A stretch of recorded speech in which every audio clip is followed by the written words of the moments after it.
One.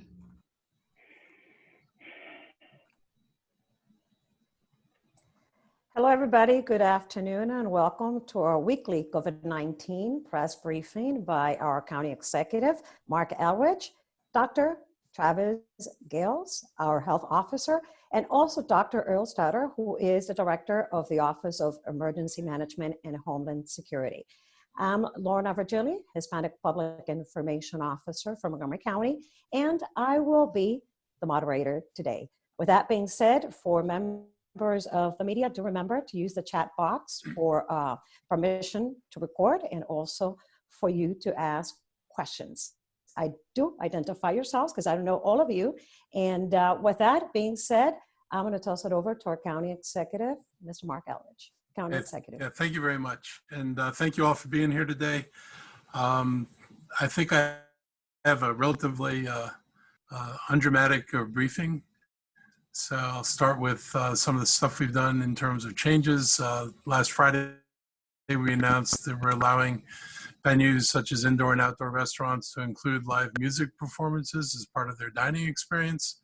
However, establishments are prohibited from allowing dancing or congregating in front of the performers, and individuals present must still wear masks unless they're eating or drinking. And things went fine over this weekend, then there were no reported incidents of violations. We've continued to expand our testing locations, and today our online registration for testing is now available. And unfortunately, we've noticed a reduction in the volume of testing around the state, and we're encouraging people to please get tested. It's important to test in order to avoid the spread of the virus. We know that asymptomatic people carry and spread, and it's important for people to get tested whether or not you've had contact with somebody who has COVID, because you don't actually know if you've had contact with somebody who has COVID. So we're encouraging people to come back to the testing. Our stuff is reopening. We did, have a slight decline in the county during the period of adjusting to the new tests, but we are back into the swing of this, and we really do want people to come out and get tested. The county launched phase 2 of its $20 million funding for the rent relief program. We are beginning to provide additional assistance to eligible residents. The $20 million comes from the Corona Aid Relief and Economic Security, or CARES Act, and it expands rental assistance and homelessness prevention to low-income households that have experienced loss of income due to COVID. We are encouraged. The state has announced an additional $16 million coming out statewide, and we're hoping that we at least get a few $1 million of that. And I'm also hoping that since the state's economic forecast was better than they had anticipated, that they're able to provide some additional funds as they recalibrate the state of their budget based on the latest data they have. You can get more information on testing and our program requirements, and not testing, but we can on testing too. On testing, but also our housing requirements. You can get that information from the county's COVID-19 website. We have ramped up our Mask Up campaign. We're partnering with Montgomery County Economic Development Corporation, Visit Montgomery, and the local business community today to launch a multi-platform outreach campaign that we're calling Mask Up Montgomery. We need people to wear masks. I'm fully aware of the fatigue that people feel, and we continue to battle with both that level of fatigue, people's perception that if you're opening stuff up, it must be okay, and the governor moving to additional phases, which most people interpret it as, well, the problem must be over or almost over, or not really so bad.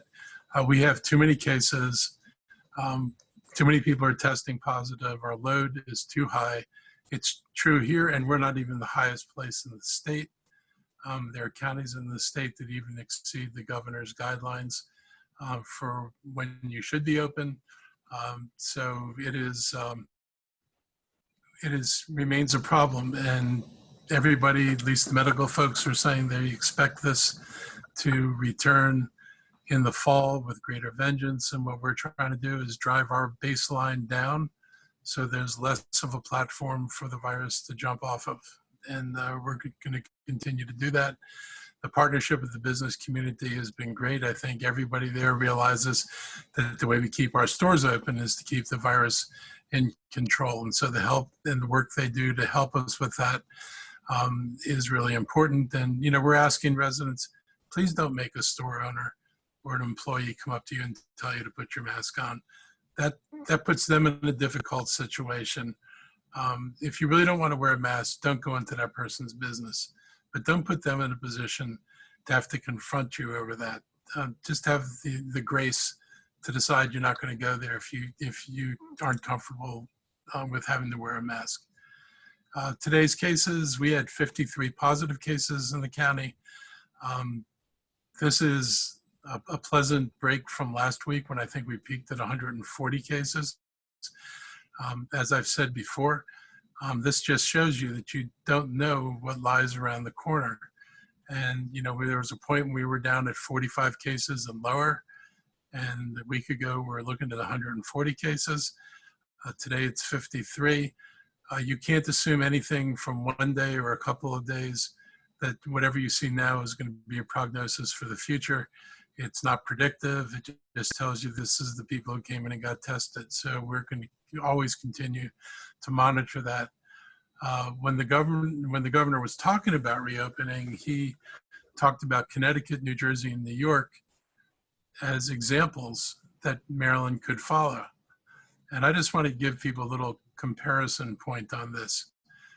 In terms of new cases per 100,000 over 7 days, Connecticut has 18 per 100,000. New Jersey has 23 per 100,000. New York has 21 per 100,000. Maryland has 68 per 100,000.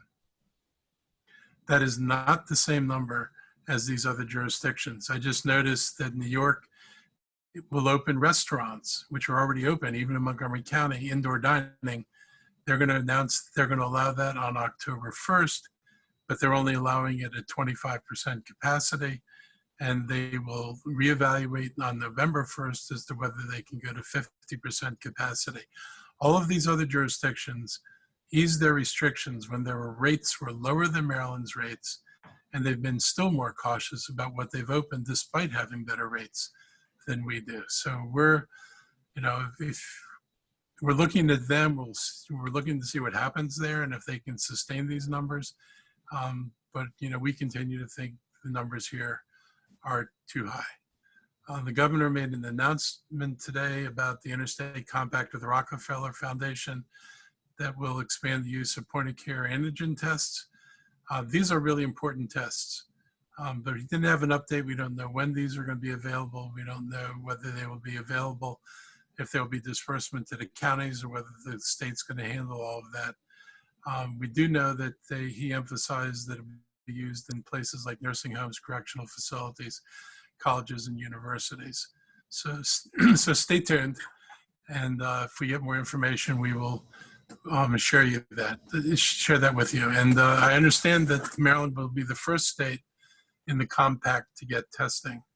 And in the meantime, the county continues to look into the same kind of tests and see what we can do to secure those tests from Montgomery County when they become available. And with that, I'll turn it over to Dr. Gales. Good afternoon and happy Thursday. I caught myself since we're used to doing this on Wednesdays, but happy Thursday to you all, and hope you and your families are continuing to stay safe. I'd just like to add a couple of points to the remarks made by the county executive. When looking at the overall numbers over the last week, we did have some days that gave us pause, where we did see a number of days, case reports over 100. In fact, there was one day of 140. And so we continue to look at that to gain and glean knowledge to see where there are cases. The challenge is that there is just widespread community transmission, and it makes it a little bit more challenging to isolate and identify spaces that may be causing upticks and outbreaks. Now, that said, we do continue to, when we have identified those places, we conduct our contact investigations to find out more information.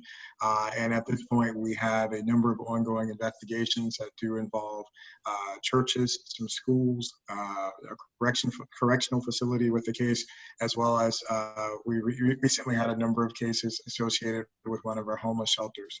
So we continue to follow the trends and follow the numbers to guide where we're going. And as the county executive mentioned, across the state, in fact, we over the last week, we've seen increases in test positivity rates, as well as cases per 100,000 for the state overall, as well as many of the respective jurisdictions. Now, the other point that he mentioned is that we have seen this in the setting of decreased testing, and we are continuing. We've talked about this for a number of weeks now, where we have seen multiple days where we've seen low test reporting volume. And while we continue to ramp up our volume, which I'll talk about in a second, for example, yesterday there were only slightly over 9,000 tests resulted for the entire state of Maryland. So we're continuing to work with our colleagues across the state and our colleagues at MDH to figure out ways to break through testing fatigue and ensure that we have removed as many obstacles and barriers to testing as we can. As you know, the county apparatus is back up and running. As the county executive mentioned, our online scheduling system is back up, and so folks can register for their appointments as they did before. And in fact, yesterday on our testing day with a couple of different sites, we tested just shy of 800 individuals. And today we have a couple of sites live, including the Silver Spring Civic Center, where folks can get tested. So we're hopeful our numbers will continue to rise. We are also hopeful that the percentage and the number of tests done by the healthcare enterprise will continue to increase as well, particularly for those individuals who aren't demonstrating symptoms. Now, one number I do want to highlight, and if I get my tech skills right, this will be okay, is when we break down the testing numbers where we've talked about, one of the points that I have highlighted over the last several weeks is that we are seeing a higher percentage of new cases in the younger age groups, particularly those under the age of 30. And we have been highlighting and talking about those within the 0 to 19-year-old age group because, as we've seen, college campuses are reopening and experiencing cases, as well as our schools are reopening. And so it's important to keep track of that number. So I just want to share a graphic with you that underscores and demonstrates how we have moved in terms of the percentage of cases. So when you look at the graph here shows the 7-day average of the percentage of new confirmed cases in the age group of 0 to 19 years old. And so as you can see over time, in the beginning, this was heavily a disease that was impacting older populations. But as time has moved forward, you have seen an increasing trend. And as of yesterday, the 0 to 19-year-old age group for the state is approximately 25% of confirmed new cases, and the percentages here in Montgomery County mirror the averages of the state system. So this is a significant concern because we're seeing higher numbers. We do know part of this is because younger people are getting tested more frequently now with increased access, but we're also just simply seeing greater cases. And so we're continuing to work with our colleagues in the contact tracing arena to discover strategies of what may be causing this and make sure that we have appropriate messaging to this age cohort to diminish potential transmission. And that underscores the last thing I want to mention is that we have to remain vigilant. This is continuing to be a long haul and we have a long way to go, but we've got to have people continuing to wear their face coverings, limit their exposure to individuals from outside of their households, minimize physical contact, and continue to follow other public health guidance to minimize transmission. And the last thing is get your flu shots. Happy to answer any questions you all may have. Thank you, Dr. Gales. And for members of the media, do remember to use the chat so that we can move on to the portion of the questions and answers right after Dr. Earl Stoddard. Some remarks, please. Good afternoon. I only have a few comments so we can get to the questions. I know we're running a little bit later. First off, with elections, we continue to work on our election preparations. Our election task force will meet again this afternoon after this call for about 3 hours to discuss all kinds of things related to how we ensure that both our mail-in and in-person elections go as smoothly and safely for all involved as possible. Over the last week, we've been able to ramp up through inclusion of our Department of Recreation staff into the Board of Elections ballot application processing. Last week, we were averaging about 5,000 ballot applications a day. We had 10,000 ballot applications processed yesterday, so we've ramped up considerably. We know the state is coming online with their system to allow for those to be processed as well, so we're getting through them as quickly as we possibly can. We continue to work with our faith community as well to look at how we can modify our accommodations for houses of worship. We had a meeting yesterday with a multi-faith group of leaders to talk about exactly how we can modify our existing rules to be a more reasonable for a broader array of the faith community, as well as how we can look at possible expansion of certain capacities in that arena. We're going to have some additional follow-up conversations, but I believe that yesterday's conversation was it went well and it was well received, and we're very receptive to what they have to with their concerns, and we're going to move forward with some additional planning with them to see if we can make some changes in that arena. On Friday is our next meeting with our non-public schools. Friday afternoon, we're going to do another webinar essentially with Dr. Gales and I to talk through with some additional considerations from the state guidance, as well as provide feedback on anything that they have questions on. We're going to answer those questions and try and address as many things as we possibly can. This is going to be part of an ongoing series that we have with the non-public schools as we committed to back in July. And then the last but not least, enforcement update. So we continue to do enforcement, obviously, particularly as it relates to complaints that we receive. We also do some prospective work on the weekends, particularly as it relates to our late night restaurants and bar scene, because we've seen that be an area of some challenge. Last weekend, I think it was Saturday night, we visited 21 businesses. We did issue one citation, but it was actually for a non-COVID related permitting issue, so it had nothing to do with the COVID regulations. And there were 4 warnings issued where we continue to see some, excessive people at a table, people walking, people dancing, things of that nature. And so we continue to send out messaging to say, obviously, if, as County Executive alluded to, our businesses know that in order for us to be able to operate, we have to be able to do so safely, and we continue to work with the businesses in that arena. We are also, obviously are looking at if there are other things that we can do to support the business community as well throughout this process to ease the burden that they are feeling, and we will continue to do that throughout the event. So with that, I will stop. Thank you. We have the first question coming from Amy Cho from NBC4. Amy, would you like to pose the question, or do you want me to read it from the chat? Sure, I can say it. Are there any current outbreak investigations involving non-public schools? Yes.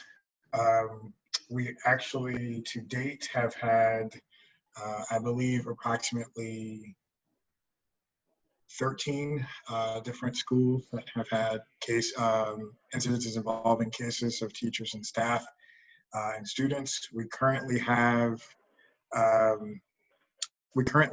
think, 7 ongoing investigations that involve non-public schools that have cases. And in some of those instances, and at least I believe 2 of them, we've had to quarantine a group of students who may have been exposed. Okay. We have a question here from Colby Satterfield from Channel 9. Can you talk about the rent relief neighborhood requirements for phase 2 of the rent relief program? County Executive, maybe? Which requirements? Her mic, it's not working, I hear. But that is the question that it's been written here on the chat. Yeah. let me see. Overall, talk about the rent relief program. So the rent release program, the money has to be tied to people who are unable to pay rent because of income loss due to COVID.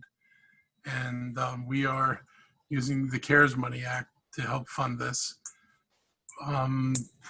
We are targeting neighborhoods that have high concentration. They're starting with targeting neighborhoods with high concentrations of poverty, which I guess is the geographical issue. So there are some neighborhoods where there are especially high numbers of affordable units. There were studies done. I know that the HHS benefited from a study that looked at relationship between homelessness and concentrations of poverty and inability to pay rent. And so they're looking at places that might be most vulnerable to generating more homeless folks.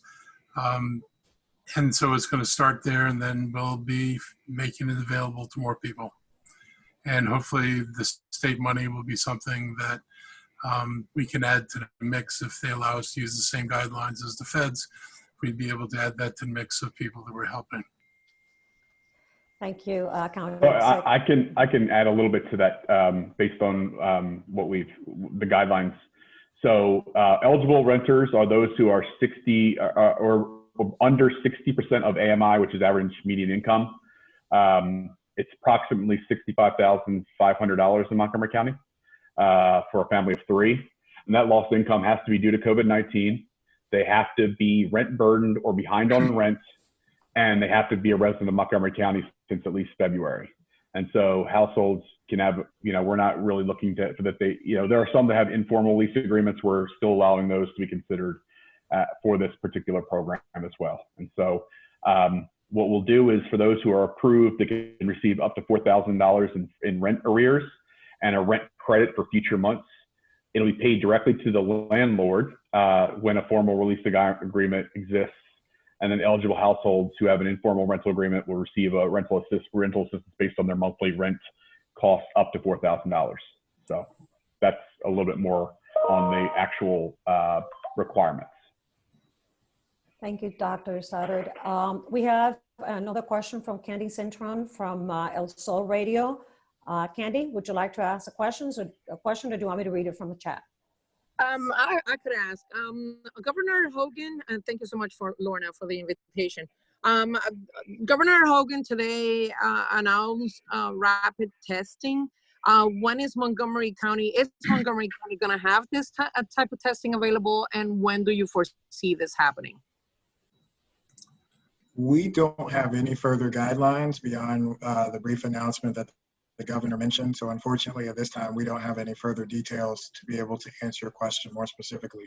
Our hope is that we would be able to benefit from the testing, but at this point, we don't have any of the specifics in terms of how it will be disseminated and which groups it will be sent to. Thank you, Dr. Gales. Amy Choff from NBC4 has a follow-up question, again on the non-public schools question for Dr. Gales. Amy? Yes, hi again. So I have a few follow-up questions, so I'll say them quickly. What is the protocol for when someone tests positive at a non-public school? Is there a standardized protocol, or is it up to the school? Also, are you able to confirm any of the names of the schools at which there have been outbreak investigations? And then finally, given that there have been 13 outbreak investigations, is it possible that in the future the county may order all non-public schools to close? Well, the first, your second question, actually, I'll answer first is, due to privacy concerns and particularly the ongoing nature of some of the investigations, I'm not able to disclose the names of the schools at this time. And to the first point in terms of the protocol, so the protocol of notification is the same as it would be for non-public versus public schools. So there's nothing specifically crafted out for that. For the non-public schools. So what happens is if you are an entity and you find out, you are notified that you do have a positive case, you are required by the COMAR and state regulations to notify the local health department that you do have a positive case and to comply with the needs of the contact investigation process that is led by the local health department in concert with the state health department. So that is the expectation. If a school, non-public or public, do find out about a case, it's their responsibility and requirement to report that as soon as possible to the local health department. Now, once that is done, there are a number of steps that happen. And as in any situation where there's a positive test, there is a thorough contact investigation that happens where their questions are asked in terms of who the case has been around, how long have they been around them, to assess and get a sense of what other individuals may have come into contact with that case and are deemed to be high-risk exposures. Because then that process determines who needs to be quarantined and also, provide them with further guidance to mitigate any potential transmission to others who they may come into contact with. Now, one of the great things is we have with increased testing access now is we have the ability for folks to get tested, after they have been identified as an exposed individual to a known positive case. And again, we do work in the instances where we have had the known outbreak cases and investigating in school settings as well as others. The schools have been compliant with providing us the necessary information to be able to complete the investigation process. And to your third point, in terms of an overall statement, based upon the governor's and the secretary's orders, we are treating each of the schools individually, and as we would do in any instance where there is a business that is involved with the case, we would complete the investigation process to determine the full scope of actions needed to be taken, such as closing a classroom, cleaning a building, or closing an entire school for the time needed for full quarantine and isolation time period. All of those types of steps are determined by what is found during the contact investigation process. Thank you, Dr. Gales. We actually have here a question from a county resident, Vona Heaton. And is there a planned information for distribution of a vaccine when one is available? Number one, and a follow-up to that, how will you determine a vaccine is ready for distribution? Will you rely on the CDC, FDA, or other guidance? Well, in terms of the dissemination of a vaccine, that is a process that we have been working on for some time now. So we actually, as part of the public health enterprise, we have a team that oversees we have an immunization program. And part of their task is, even in the absence of COVID, they operate and organize vaccine distribution throughout the county, including the flu vaccine. And so that team has been working on an aggressive, proactive dissemination platform for the flu vaccine. And similarly, behind the scenes have also been working, and we will continue to work with partners in other agencies across county government, as well as our healthcare partners, to devise a strategy for effective vaccine dissemination once it's made available. Now, in terms of assessing the efficacy and safety of it, we do rely on the FDA, who oversees those processes in terms of approval for vaccines. We do rely on them because they are the ones conducting the large-scale studies that assess the safety, potential side effects, and the efficacy of any vaccine or medical treatment that is released. Okay, so I see we don't have any more questions from members of the media here on the chat. Going once, going twice. Any member of the media that would like to pose a question or do a follow-up? No more question, guys. So I guess this is a wrap up for the day. It's a short briefing. It's a short briefing for today. Thank you, everybody, for joining us. And of course, we will be returning next week with our usual weekly media briefings. Thank you, everybody. Have a great afternoon. Thank you all.